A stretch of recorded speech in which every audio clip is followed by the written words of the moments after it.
Bom dia, tudo bem? Aqui é o Daniel Sales. Hoje a gente vai conversar um pouquinho sobre a odontologia funcional e como ela pode te tornar melhor no autoligado. A gente sempre conversa sobre diagnóstico, planejamento, né? O quanto é importante a gente ter, o quanto é fundamental a gente fazer um bom diagnóstico e, consequentemente, a gente fazer um bom planejamento, né?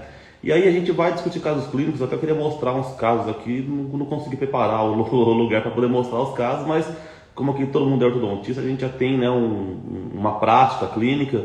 Prazer é meu, Agnes, prazer é meu. Augusto, bom dia também. João chegando por aqui também, bom dia. Enfim, a gente, né, já tem a prática ortodôntica. Eu vou citar alguns casos aqui, a gente vai começar a pensar para a gente criar um raciocínio um pouquinho diferente do que a gente está acostumado a fazer, né?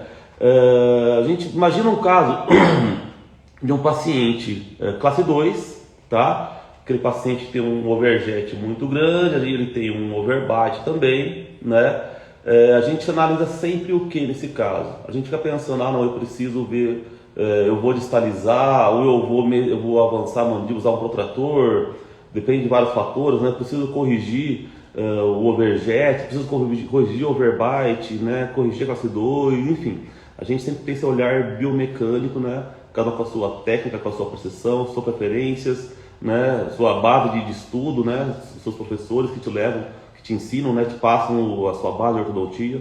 Então a gente sempre tem um olhar biomecânico no nosso tratamento, né? Imagina também um paciente lá classe 2 e ele tem os seus incisivos bem verticalizados. Então, no caso anterior, a paciente classe 2 que tem um overjet, né, os incisivos vestibularizados, e a gente chama de classe 2 divisão primeira. Nesse caso aqui é um caso classe 2 também, mas ele tem os incisivos verticalizados, bem verticalizados, tá? Então a gente vai lá, a gente vai analisar, não, eu preciso descompensar primeiro, não é? Para depois fazer o tratamento, enfim, eu preciso criar estratégias para criar um overjet para tratar esse paciente. A gente tem também aquele paciente classe 3, né? Com aquela mandíbula grande, aquela língua super baixa, o arco inferior bem expandido, o arco superior bem atrésico. E a gente tem aquele pensamento biomecânico, né? Como é que a gente vai fazer para tratar esse paciente? Muitas vezes a gente manda para cirurgia ortognática. Então, assim, a gente sempre tem esse olhar, independente do caso, até paciente classe 1 mesmo, né? Com bastante apinhamento, o arco bem atrésico. A gente vai pensar numa expansão de arco, numa disjunção, enfim, algum acessório, algum recurso para a gente poder tratar esse paciente. Então, o nosso olhar, ele sempre biomecânico, né? A gente vai olhar, ver, diagnosticar o caso, né? E analisar como que a gente vai fazer para tratar esses pacientes, tá? A gente vai conversando sobre isso, né, nas slides futuras também, mas o foco de hoje é a gente pensar um pouquinho mais a fundo, bolar uma linha de raciocínio um pouquinho mais a fundo nisso, para a gente entender que, quando a gente analisa dessa maneira, a gente está analisando sempre o problema já instalado. Então a maloclusão ela já está lá e a gente vai pensar em alguma maneira para que a gente consiga corrigi-la, tá? Então a gente é treinado, na verdade, para a gente tratar a consequência dos problemas. A gente sempre vai tratar a consequência, ou seja, se não está instalado, a gente tem que resolvê-lo. Agora a gente tem que mudar um pouquinho a nossa visão para a gente começar a pensar o que está causando essa maloclusão, o que aconteceu, né, nessa boca desse indivíduo, para que ele fique com uma maloclusão dessa maneira. O que está acontecendo aí? Né? O que de fato está acontecendo nesse paciente para deixar ele desse jeito, tá? Então a gente está treinado sempre a tratar o fim do problema, né? A consequência. A ideia é começar a pensar na causa, né? Da onde está começando esses problemas. E quando a gente pensa assim, a gente realmente vai tratar o paciente, né? Porque o que a gente faz, na verdade, né? Muitas vezes a gente meio que está tapando só com a peneira, né? A gente vai lá, trata o paciente e a gente depois tem que ficar usando contenção a vida inteira e buscando recursos, e mesmo assim a gente tem a tal da recidiva, que a gente vai conversar daqui a pouquinho mais sobre isso também, tá? E aí, pensando dessa maneira, né, com essa linha de raciocínio, é que eu quero inserir para vocês um pouquinho um pensamento voltado para a odontologia miofuncional. Não sei se alguém aqui trabalha com isso, se alguém aqui tem essa visão, essa perspectiva. Doutora Kelly por aqui também, que legal, prazer tê-la aqui. Ok, a gente está conversando aqui justamente sobre miofuncional, tá? Chegou na hora exata aqui. Então, o que é a odontologia miofuncional, tá? Ela é a ciência que estuda a musculatura e as funções musculares, né? O quanto ela influencia no paciente, na sua maloclusão, tá? Nosso objetivo básico, quando a gente pensa miofuncionalmente, é a gente devolver, né, ou restabelecer para o paciente o seu equilíbrio muscular. Então a gente vai trabalhar basicamente com a respiração do paciente, com a tonicidade muscular de língua e com a deglutição. Daniel, o que tem a ver isso daí com a ortodontia, né? Por que isso é tão importante, né? Alguém aqui já ouviu falar sobre isso, tem algum conhecimento nesse sentido, né? Porque a gente não está acostumado a falar sobre isso. E eu acho que é muito importante a gente falar sobre isso, né? A gente, né, ortodontista, a gente costuma ver mais esses casos naqueles pacientes que têm uma mordida aberta, né, que tem uma interposição lingual muito gritante, e a gente está acostumado muitas vezes a usar grades, né, a usar algum tipo de recurso para poder tirar esse hábito do paciente, né? Fernando perguntando aqui qual seria a diferença entre a miofuncional e a ortopedia funcional dos maxilares. Fernando, boa pergunta. A ortopedia funcional dos maxilares, ela vai trabalhar também, né, muito na consequência do problema instalado, né? Tem um viés um pouquinho mais preventivo, né, nesse sentido também, mas a gente vai trabalhar basicamente com aparelhos mais rígidos, né, com aparelhos ortopédicos, com aparelhos feitos de acrílico, aparelhos feitos de aço, né, de arcos, e é um pensamento também de guiar o crescimento, tá? Mas a gente não tem tanto uma influência, a gente não avalia tanto a parte muscular no sentido ativo do paciente, tá? A gente vai falar mais sobre isso já, mas a odontologia funcional a gente vai trabalhar muito com a capacidade respiratória, com tonicidade. A gente visa devolver para o paciente tonicidade lingual, a gente vai treiná-lo a deglutir, tá? Então tudo isso influencia demais na nossa vida de ortodontia, tá? Então, além das partes práticas, né, de uso de aparelho, a gente vai falar mais um pouquinho sobre isso, tá, Fernando? Mas basicamente a gente tem isso em cima disso. Doutora Kelly, prazer estar compartilhando os benefícios dessa odontologia funcional. A doutora Kelly já é uma das precursoras também da odontologia funcional, né? Já aplica bastante, muito legal. Patrícia por aqui também, bom dia, Patrícia. Elton, bom dia. Então, a gente não está acostumado a falar muito sobre isso, né? O máximo que a gente ouve, né, como o Fernando comentou aqui, é falar de ortopedia, né, funcional dos maxilares. A ideia aqui é para pensar basicamente em músculo mesmo, tá? Trabalhar com musculatura.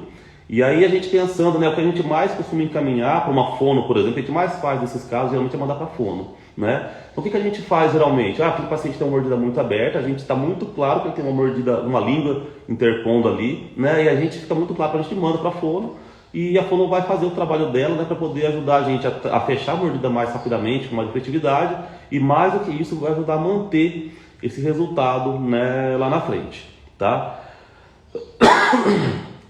Só um pouquinho de tomar água, tá? Só que quando a gente começa a estudar um pouquinho mais a fundo, né, a odontologia funcional, a gente vai perceber, gente, que praticamente todos os casos, eu também estou dizendo, em todos os casos de ortodontia nosso, a gente tem interferência muscular, a gente tem questões musculares aqui que está envolvida, tá? E a gente não analisa isso, a gente não tem esse olhar treinado para isso.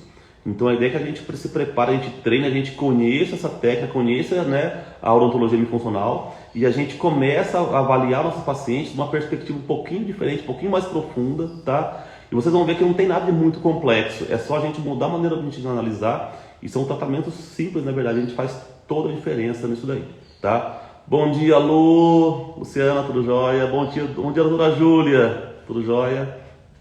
Tá? Então vamos lá, vamos explicar aqui um pouquinho algumas coisas importantes, um pouquinho do princípio, tá, desse pensamento miofuncional. Vamos pensar primeiro aqui então, ó, numa relação transversal do paciente, tá? Quando a gente analisa esse paciente ortodonticamente, o que é que a gente busca em todo o resultado? A gente quer no final uma relação, né, de cúspides palatinas de molar superior ocluindo em sulcos de molares inferiores, não é isso? Isso é o que a gente busca no final, tá? Os pacientes que são assim, a gente tem a missão de mantê-los assim, os pacientes que não são, que são muitos casos, né? A gente precisa buscar esse resultado, tá? E aí dentro disso a gente vai lá e analisa, a gente busca um monte de alternativas.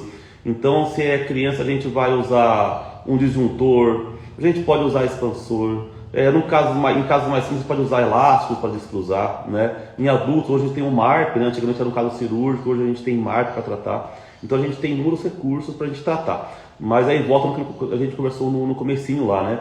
A gente está pensando somente na consequência. Então o dente está cruzado, está numa relação que não é ideal, e a gente coloca ele, né? De acordo com a sua técnica, a gente posiciona ele na posição ideal. Só que vamos parar e pensar por que ele ficou dessa maneira. Por que aconteceu isso? Tá?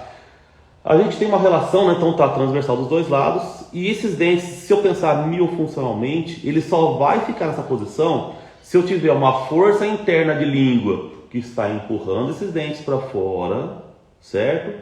E eu tenho uma força externa de bochecha, basicamente bucinador agindo aqui, que está empurrando esses dentes para dentro, tá? Então esses dentes só vai permanecer na relação ideal se essas forças estiverem equilibradas. Então tem que ter um equilíbrio entre força de língua empurrando os dentes para fora, força de bucinador, força de bochecha empurrando os dentes para dentro. Bom dia, Alessandra, tudo jóia? Então assim, eu preciso que essa relação muscular esteja estável para que esse paciente esteja em equilíbrio, tá? Então eu vou lá, vocês podem analisar quantas vezes você trata um paciente, né, corrige a mordida cruzada e dá recidiva. Fala para mim, não é? Eu acho que são muitos casos. Muitas vezes só não vai porque você está usando contenção a vida inteira. Se você tira a contenção, vai ter recidiva. Tá? Por quê? Porque você tem uma musculatura e o que mais acontece nesses casos é quando a língua ou ela está fraca ou ela não está preparada, ela não sustenta essa relação. Então a musculatura de bucinador, de bochecha, empurra esses dentes para dentro. Tá? O que vai acontecer? Em casos mais leves, o paciente vai, ao invés de ocluir cúspide palatina em sulco do superior, não palatina no inferior, sulco inferior, vai acontecer isso, né? O paciente vai começar a ocluir cúspide com cúspide, tá? Agora, o paciente consegue ocluir assim? Ele não consegue, tá? É instável, ele não consegue ter estabilidade, não consegue morder desse jeito, não consegue mastigar. O que ele vai fazer então? Ele vai buscar algum lado, alguma relação que dê conforto, que ele consiga ocluir, que ele consiga morder e consiga mastigar seus alimentos, tá? E aí o que vai acontecer? Quando você vai analisar esse paciente, você vai ver lá que ele está com mordida cruzada ou para um lado ou para o outro, tá? E quase sempre ele vai ter a linha média desviada. Que aí quando a gente faz nosso diagnóstico, a gente vai lá e analisa, ó, mordida cruzada unilateral funcional ou mordida cruzada unilateral falsa, que a gente fala, né?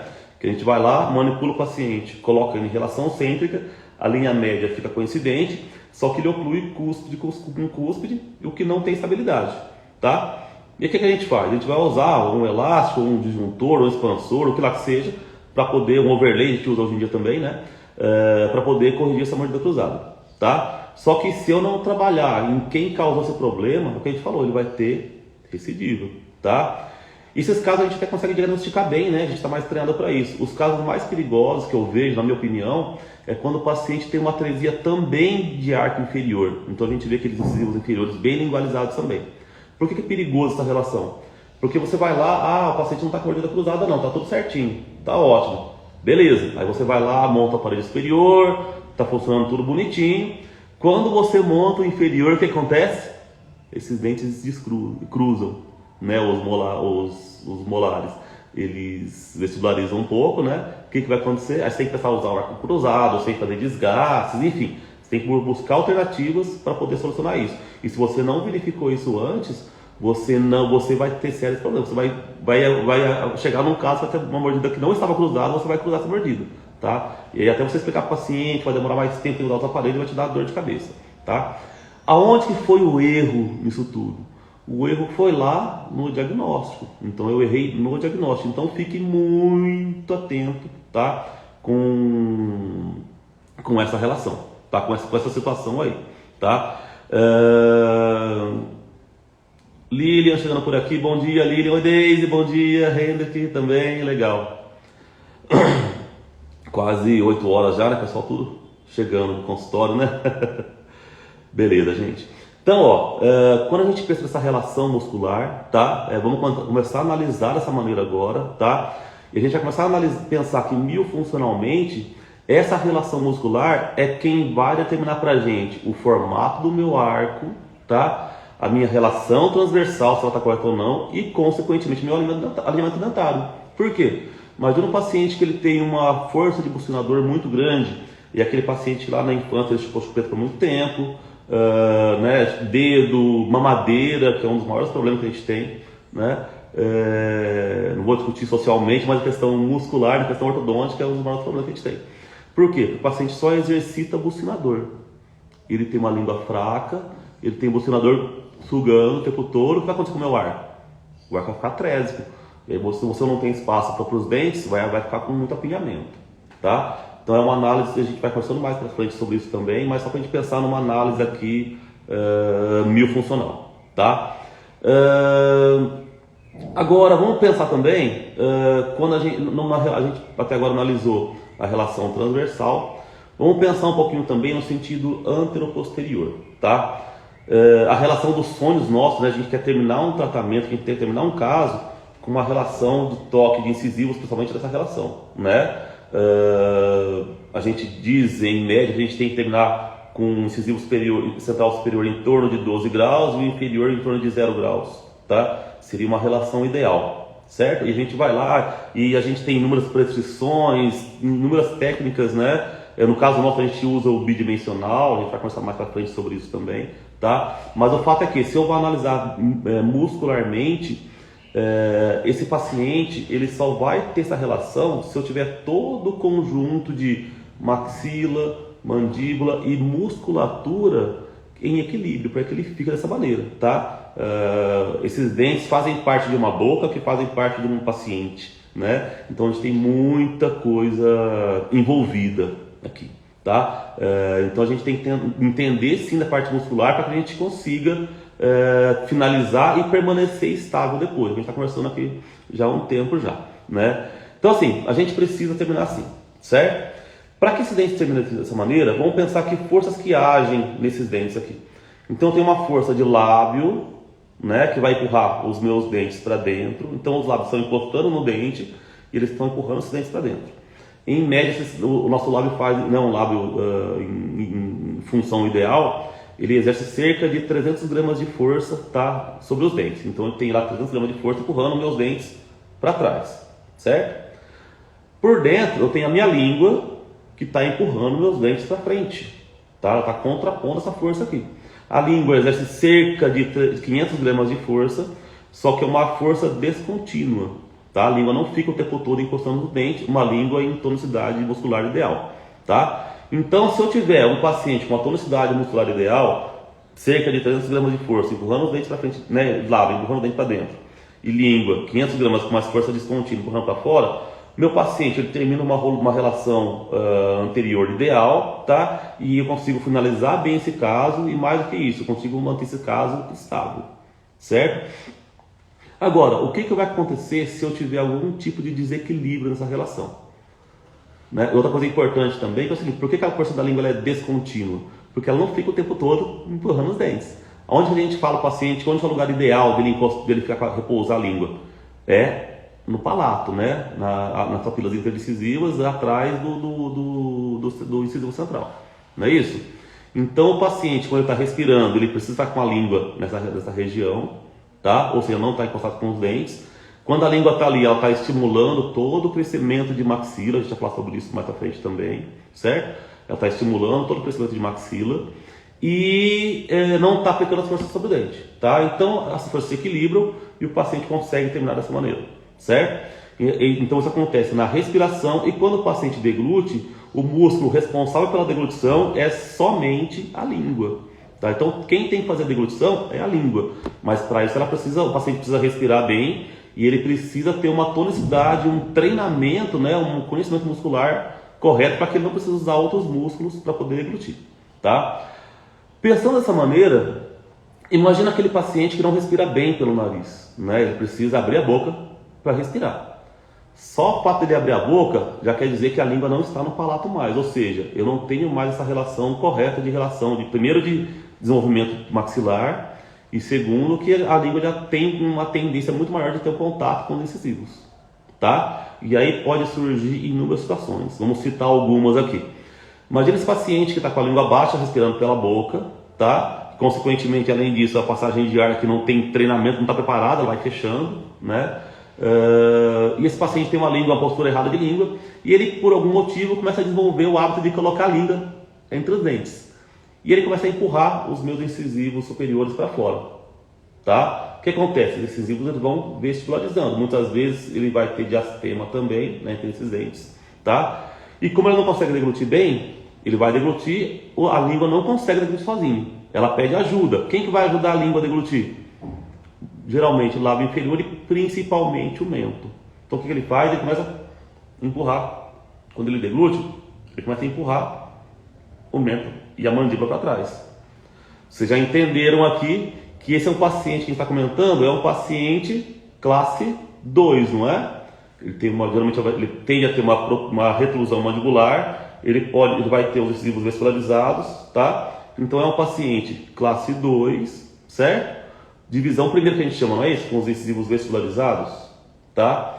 E um paciente agora bem parecido, né? Com a postura de língua parecida, só que ao invés dele criar o hábito de colocar a língua entre os dentes, a língua fica para trás, tá? E ele começa, quando ele vai deglutir, o lábio superior dele começa a empurrar também os incisivos superiores. Então o que vai acontecer com esses incisivos? Ele vai começar a lingualizar. E se eu for analisar ortodonticamente, é o paciente que a gente chama de classe 2, divisão segunda, quando ele tem os incisivos bem verticalizados. Geralmente os laterais são vestibularizados, não é isso? Vira a pessoa dessa maneira? Que a gente está acostumado a diagnosticar, né? A maloclusão classe 1, né? E divisão primeira e divisão segunda. Então aqui está uma explicação funcional, miofuncional, da divisão dessas maloclusões, tá? E a gente pode perceber, antigamente, né, se usava muito falar com distalização, né, com A e B, né, enfim.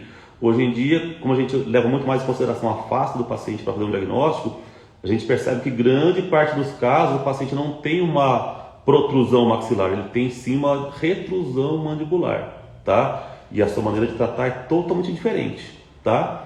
Porque antigamente a gente terminava com os dentes bonitinhos, mas você via o perfil do paciente ficava com o perfil bem afundado, né? Por quê? Porque ele tinha a gente distalizava muito. Hoje em dia a gente quer rejuvenescer o paciente, a gente quer muito mais que tratar o dente, tratar o paciente, né? Maicon, bom dia, chegando por aqui também. Marcelo, bom dia, tá? E agora, né, o caso mais clássico, a gente percebe quando o paciente ele interpõe muito a língua está bem entre os dentes e os lábios não dão conta de fechar. Ou seja, a língua faz muito mais força do que os lábios. É aquele paciente que ele tem a mordida aberta, não é isso? É onde a gente fica mais fácil da gente verificar, da gente perceber, e é quando a gente mais encaminha para fono, que é bem gritante para a gente, tá? E aquele paciente classe 3? Como é que é o paciente classe 3? A gente geralmente condena a genética, né? A genética do paciente, a mandíbula cresce muito e tudo mais, né? Só que você começa a parar para pensar, você observa esse paciente classe 3, coisas importantes aqui. Observem que o quanto a língua dele é baixa, tem uma postura baixa de língua, ela fica toda esparramada, certo? Na mandíbula, e ela praticamente não encosta, ela não estimula nada a maxila. A gente já não comentou, né, agora um pouquinho, o quanto a língua é importante para poder desenvolver a maxila, né? Ela é responsável pelo desenvolvimento da maxila. Então, se o paciente tem uma postura baixa de língua, ele não tem um desenvolvimento maxilar. E se você começa a pensar agora nos seus pacientes, todos, né, que você manda operar, quando ele opera a mandíbula, ele opera também a maxila. Já pensaram nisso? Tá? Ele precisa desenvolver maxila também. Por quê? Porque ele não teve treinamento para isso. A maxila não teve estímulo para crescer. Tá? E a gente fala muito ao paciente que ele tem macroglossia, a língua dele é muito grande. Gente, cientificamente, a quantidade de pacientes com macroglossia é muito pequena. Tá? Você indicar uma cirurgia, né, de uma secção de língua, né, é uma coisa muito complicada. E assim, esses pacientes a gente muitas vezes erra no diagnóstico, não que ele tem macroglossia, mas ele parece ter uma língua grande porque a língua na verdade está flácida, está esparramada tudo lá embaixo na mandíbula, entendeu? Então ela não precisa ser cortada, ela precisa ser treinada, ela precisa ser educada. A gente tem que fazer uma musculação nessa língua, preparar para que ela fique, né, tônica, né, que ela tenha tonicidade, para que a gente consiga fazer, o paciente consiga fazer a deglutição. tá? E aí um teste muito bacana para você começar a fazer com seus pacientes, gente, e vou falar para você que todos os pacientes seus com uma oclusão, classe 2 principalmente, pega para ele um copinho de água, coloca um pouquinho de água na boca dele e pede para ele deglutir.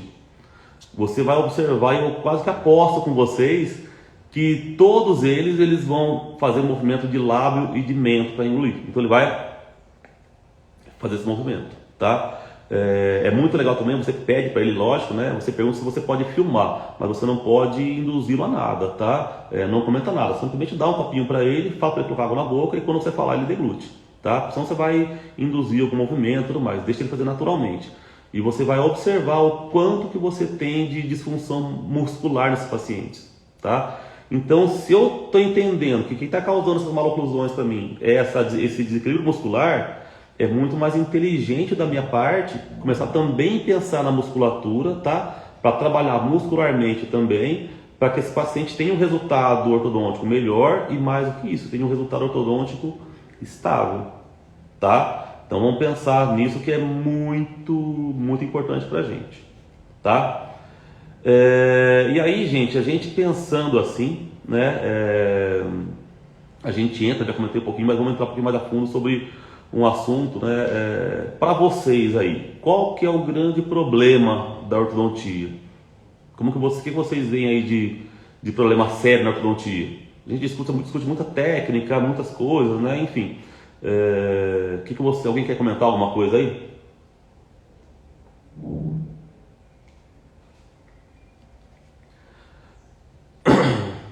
Adriano, bom dia, Adriano. Fábio Tranches, bom dia, meu amigo. Tudo tranquilo? Para mim, gente, um dos maiores problemas da ortodontia, se não for o maior talvez, é a quantidade de recidiva que a gente tem. A gente tem um índice muito grande de recidiva, tá? E por que será que acontece isso daí? Depois que a gente conversou agora, esse tempinho aqui, você concorda comigo que a gente começa a ver um pouquinho diferente? Thaís comentou aqui a cooperação do paciente. Isso realmente é um problema seríssimo, né? O paciente precisa cooperar muito com a gente, muito em todos os sentidos, né? Na higienização, né? No cuidado com o aparelho, no uso do aparelho, né? Hoje a gente fala muito de alinhadores que realmente são muito bacanas, muito legais, funcionam super bem, só que a gente fica muito na mão do paciente. Então é importantíssimo a gente até fazer uma análise bem do perfil do nosso paciente. A gente fica naquela luta de querer vender muito, né, alinhadores, aquela nossa de mercado, mas se você não entender o perfil dos pacientes, você vender um alinhador para o paciente que não tem disciplina, que não vai usar, vai te trazer problemas, tá? Então fica muito atento com esses detalhes aqui, porque a gente tem que entender o perfil do nosso paciente. Grande Nonato, bom dia! Quanto tempo, meu amigo? Tudo em paz? E aí a gente pensando né, na recidiva, né, a gente começou a entender aqui um pouquinho por que a gente tem tanta recidiva. Porque a gente está acostumado a trabalhar com a consequência do problema. A gente vai arrumar o dente está torto, mas a gente não está pensando no que causou, né, o que levou esse dente nessa posição. Então a ideia aqui é a gente abrir a cabeça, pensar um pouquinho nesse sentido também, para que a gente analise tudo isso e consiga trabalhar muscularmente para a gente ter estabilidade nos resultados, tá? E é uma coisa que eu tenho feito no meu consultório, já faz um tempo, eu não sei precisar exatamente quanto tempo, tá? Mas a gente faz uma pesquisa, então todo paciente que entra no meu consultório agenda uma avaliação comigo, ele recebe um link do Google Forms, né? E ele preenche um questionário para mim lá, tá? Estimulo muito a vocês fazerem isso, é bem legal, te ajuda muito, tá? Quando você for atender seu paciente, você vai conhecer o perfil dele, você já sabe o que ele está buscando, qual que é a queixa dele, claro, você vai conversar bastante com ele depois, né? Mas é bacana quando você chama, você já tem uma ideia de como que ele é, né? De tudo, né? Um histórico dele, se é um paciente que tem perfil para usar um alinhador, por exemplo, se é um paciente que não tem perfil para isso, ele quer usar aparelho fixo ou não tem um perfil para usar o alinhador, enfim, a gente consegue ter várias informações, tá? Então você chama o paciente e você já leu isso daí antes, você tem muito mais conhecimento, tá? Oi Nath, bom dia, tudo jóia? E aí você bola as suas questões, né? Pergunta o que você quer perguntar. E além de você conhecer melhor o paciente, tem uma coisa muito bacana que ele faz para você também. Ele te gera gráficos, ele começa a te dar informações do perfil do seu consultório. Então ele vai te passar, no seu consultório você atende mais homem, mais mulher, qual que é a idade do seu público, o que eles mais buscam, se eles querem tratar com um aparelho fixo, se eles querem alinhador, enfim, você tira muitas informações bacanas, até para suas ações de marketing no futuro, você consegue direcionar bem esse daí, tá? Então é muito bacana fazer isso, tá? É gratuito, é só entrar no Google Forms lá e criar seu formulário, suas perguntas, tá?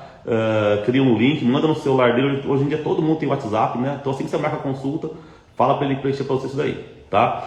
E eu estou citando isso porque dentro disso vai cair uma pergunta que eu faço lá que é importantíssima a gente comentar aqui, que é o seguinte, uma das perguntas, né? Você já fez tratamento ortodôntico no passado? Você já usou aparelho fixo ou removível? Tá? E alguém aqui tem ideia da quantidade de pessoas que vão no seu consultório fazer avaliação e que já trataram no passado? Ou seja, é recidiva? Né? Alguém já pensou sobre isso aqui? É bacana vocês fazerem isso, vocês me falam, tá? Eu não lembro exatamente o tempo que eu tenho disso no consultório, tá? Mas eu tenho lá já um arquivo lá de 185 pacientes que já fizeram avaliação, certo? E olha só, gente, no meu consultório, tá? 55,1% são pacientes que já fizeram ortodontia no passado, aparelho fixo ou removível, que seja. Olha só, gente, ou seja, mais da metade dos pacientes que vão no consultório fazer avaliação, eles já trataram no passado, já passaram por avaliação, já fizeram tratamento, tá? O que significa isso pra gente? Olha só, quer dizer o quê? Que a gente tem um índice de recidiva, eu acho muito alto, tá? Depois vocês me passam aí de vocês, se alguém tem essa pesquisa, você tem aí um sentimento, um feeling, né, sobre isso. Grande Rafael chegando por aqui, bom dia. AG Filho também. Oi, Thalita, tudo bem? Bom te ver por aqui também. Legal. Então assim, gente, faça essa pesquisa, tá? É muito interessante isso, tá? E por que eu tô falando sobre isso, né? Gente, mais da metade é retratamento, tá? O que acontece então? O que quer dizer? Que, gente, pouquíssimas pessoas estão analisando realmente a causa do problema. A gente está tratando a consequência, corrigindo o dente fora de posição, só que os dentes não estão ficando lá, ou seja, o tratamento não está sendo sucesso, tá? O índice de insucesso é muito grande. Claro, né, não é só recidivo, o paciente envelhece, pode acontecer outras coisas também, né? Mas grande parte, né, dos problemas de recidiva é porque os tratamentos não foram tratados, não foram realizados pensando na causa dos problemas. Foram pensando somente na consequência, só no dente torto, né? Só na maloclusão. E o que vai acontecer? O paciente vai no consultório, né, no caso, né, vem retratamento para mim, o paciente chegou no consultório e fala lá, eu já tratei no passado, já usei aparelho por 5, 6, 7 anos, né? Outra questão que a gente pode ter no futuro também, né? Esse tempão de aparelho que o pessoal usa, e depois passa alguns anos, tá dando recidiva de novo, tá dando recidiva, tá? Por quê? Porque não foi tratado a consequência do problema, a causa do problema, tá? Então, se eu não pegar e não analisar a causa do problema e não tratar a causa também, gente, eu vou ser mais um deles, concorda comigo? Ele vai tratar comigo, vai finalizar, beleza, legal, ficou bonitinho. Passou alguns anos, ele vai procurar provavelmente outro colega, porque quando ele não gosta do tratamento, dificilmente ele volta em você, não é? O paciente geralmente ele vem para você reclamando do outro, não é isso? Agora o paciente seu, dificilmente ele reclamar de você. E eu acho até legal, né, quando o paciente vem falar que você fez uma coisa que não foi legal, porque ele, apesar de você não ter sido, né, atendido todas as expectativas, ele voltou para você, ou seja, você fez algo bacana para ele, legal para ele, que apesar de não ter sido um sucesso, ele retorna a você, tá? Mas o fato é que dificilmente ele volta para você, tá? Então você vai ser mais um da vida dele, tá? E se ele falou mal do colega para você, fique atento que você vai ser o próximo que vai falar mal também. Ele vai falar de você para outro colega que ele for depois, tá? E vai virar um ciclo isso daí, e vai embora, tá? Quantos pacientes a gente já trataram 2, 3, 4 vezes, tá? Por quê? Porque a gente não pensa na causa do problema, tá? E eu falo assim, eu não quero ser mais um, né? Eu quero ser o último, meu sonho é ser o último ortodontista dele, tá? E que ele venha em mim por anos, tá? Fico mais feliz com os pacientes que vêm depois de 2, 3, 4, 5 anos, tá? Vem para te acompanhar, te fotografar, enfim, para te acompanhar a saúde bucal, né? mas eu quero que ele volte para mim e eu que tenha, né, sucesso no tratamento, tá? Quantos daqueles pacientes que você vê na rua, você quer ir passar para outro lado da rua, né? Fala, opa, isso aqui eu não quero ver não, porque eu acho que não foi muito bom. Eu quero que a gente seja aqueles que passa na frente, cumprimente, dê a mão, né? E mais do que isso, né? Que ele te indique, tá? Quando você tratou, fez todo o procedimento correto, né? Fez tudo bonitinho, terminou bem, teve estabilidade, ele vai te indicar a gente e ela só vai ser a sua maior propaganda, tá? Você não vai precisar investir em marketing, em um monte de coisas que tem que fazer, que é legal, tá legal fazer isso, mas o principal de tudo, o paciente que vem por indicação, gente, a gente sabe disso, né? É um paciente muito mais viável o fechamento, né? A chance dele fechar contigo é muito maior. Ontem mesmo eu fiz uma avaliação no paciente que eu tratei a irmã dele, um caso super complicado, tá? Terminamos faz uns 2 anos, veio a mãe, trouxe o menino e a questão não foi nem, foi só discutir como vai ser pagamento, já deixou de continuar para a semana que vem. Então assim, é um fechamento muito mais fácil, né, do que um paciente que vem de algum outro lugar que não te conhece, até você te explicar quem é você criar essa autoridade é muito mais complicado, tá? Então a ideia assim, a melhor propaganda ainda é a boca a boca, tá? Existem outras maneiras, são super válidas, tá? Mas a melhor propaganda é a boca a boca. Isso só vai acontecer se você tratar bem, realizar toda a sua biomecânica bem, só que mais do que você tem que ter estabilidade nos seus tratamentos, tá? É tudo que eu quero. Eu não sei vocês, se é isso que vocês querem também, vocês me comentam, tá? O que vocês acharam aí do assunto? É pertinente? Faz sentido para vocês, gente, tudo isso? Tem razão tudo isso, tá? Porque a ideia é assim, a gente está vindo nas lives toda terça-feira de manhã, né, 7h30. A gente sabe que não é um horário fácil, a gente está preparando para o consultório, horário de sair para o trabalho, enfim. Mas a ideia é que vocês, né, acompanhem, né, tenham conteúdo de qualidade, tá? Deem sugestões também, tá? E me digam que está sendo válido para vocês também, tá? Está sendo legal, tá? A ideia é estar sempre aqui com vocês, dando dica, dando ajuda, né? Eu falei, eu sou ortodontista clínico, eu vivo do meu dia a dia, de atendimento, de paciente, eu sei os perrengues que a gente passa, né? As dificuldades que é o dia a dia nosso no consultório, a vida real mesmo, né? Nonato falando aqui, estou com 2 pacientes que trataram com ortodontia fixa, uma dentista, outra farmacêutica. Planejamos alinhadores. As 2 não se adaptaram e pediram para voltar para o fixo. Nonato, já aconteceu comigo também isso, tá? Eu trabalho com alinhadores, são fantásticos, tá? É super legal, mas eu acho que tem um perfil de paciente que é para isso, tá? E olha só o comentário dele agora embaixo, né? Tratamento de recidiva, né? E paciente que busca alinhador, quase sempre não, mas muitas vezes ele vem de retratamento, né? Então o paciente teve uma experiência ruim com o aparelho fixo, porque sabe, o aparelho fixo incomoda, machuca, né? Tem toda a questão do aparelho fixo, né? A gente que usa o palco ligado já tem um conforto maior, é um tempo menor de tratamento, mas não é uma coisa confortável, não é? E o paciente que já tratou no passado, ele quer algo mais simples, mais rápido, né? Só que o paciente tem que ter o perfil, né, para usar o alinhador. Então ele tem que entender que depende muito do uso dele, dos cuidados dele, depende, né? É removível, está na mão dele, literalmente, o tratamento, tá? Eu brinco que o aparelho na caixinha não resolve nada, né? A caixinha é bonitinho, mas ela tem que ficar vazia, né? O paciente tem que estar usando o aparelho. Então acontece isso, já aconteceu comigo também, tá? Doutora Carol, bom dia, Carol, tudo jóia? Juliane também, tá?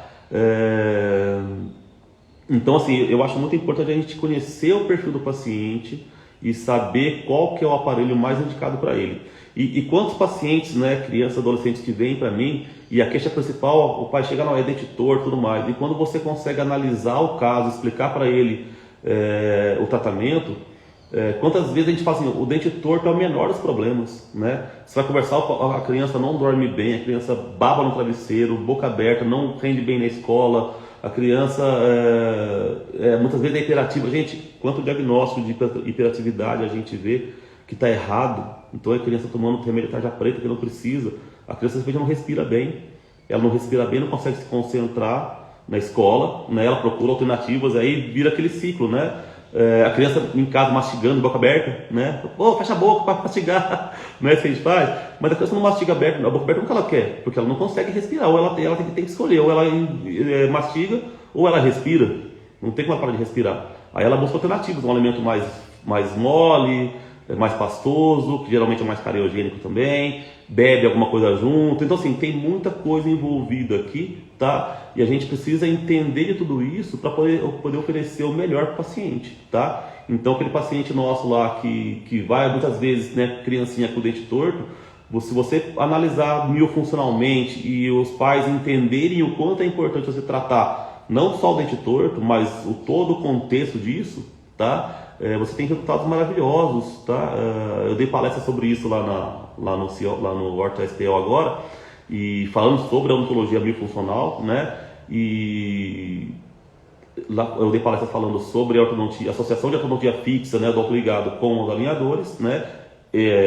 A ortodontia fixa e alinhadores com o miofuncional, e uma outra palestra só de miofuncional, tá? E nessa de miofuncional, todos os pacientes que vão, a queixa principal dos pacientes é dente torto, tá? E quando a gente analisa, explica o paciente, ele entende, os pais entendem o tratamento, o que a gente menos vai pensar é o dente torto. A gente vai melhorar a respiração do paciente, tonicidade lingual, e o dente vai melhorar de posição sim, a gente tem resultados dentários, mas muito mais do que isso, resultados funcionais, resultado para o paciente, tá?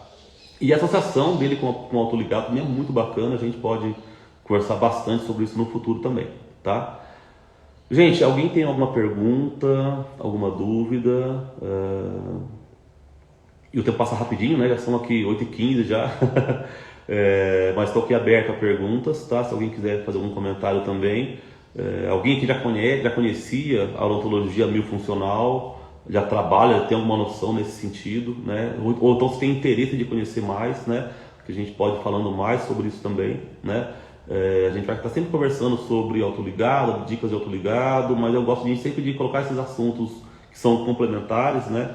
Que são tão importantes quanto a gente falar simplesmente de técnica, tá? A gente fala assim, a ortodontia hoje em dia ela é muito mais cabeça, né, do que mão. Antigamente o cara tinha que ser muito bom de mão. E a gente tem que ter hoje em dia também, né? A gente tem que ser bom de mão também, mas mais do que ser bom de mão, de dobra, de ar, a gente tem que ser bom de pensamento, de planejamento, diagnóstico, saber diagnosticar bem um caso, saber planejar bem o caso, saber indicar bem a ferramenta. A gente vê que a ortodontia está caminhando para um lado perigoso de focar só na ferramenta, só no meio, né? Então já focar, é só o aparelho fixo que resolve, é só o alinhador que resolve. Gente, não é isso, tá? Quem resolve é o ortodontista. Então a gente tem que entender de diagnóstico, entender de planejamento e a gente saber indicar qual que é a melhor ferramenta para aquele paciente, para aquele caso, para aquele perfil de paciente, tá? E quem trata é a gente. Você pode trabalhar com o sistema mais caro, melhor do mundo. Se você não souber trabalhar, você vai ser fracasso, tá? Se você dominar tecnicamente, entender bem de planejamento diagnóstico, você pode ter o aparelho mais simples de todos, mas você consegue tratar. Você vai ter dificuldade, mas você consegue tratar, tá? Então, não coloquem o foco na ferramenta. O foco é o ortodontista, tá? Nonato entrando em aula agora também. Nonato, abração, tudo de bom, cara. Terça-feira que vem estamos aí de novo, beleza?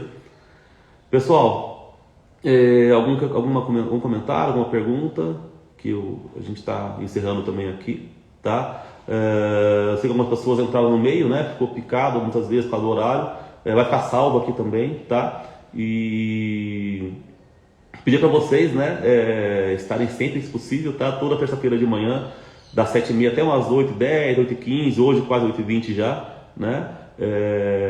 Toda terça-feira de manhã a gente vai estar por aqui. Se tiverem sugestões de temas, algumas perguntas, podem sugerir, tá? Se tiver alguns colegas interessantes aí que têm interesse, né, no assunto, passa pra gente também, tá legal?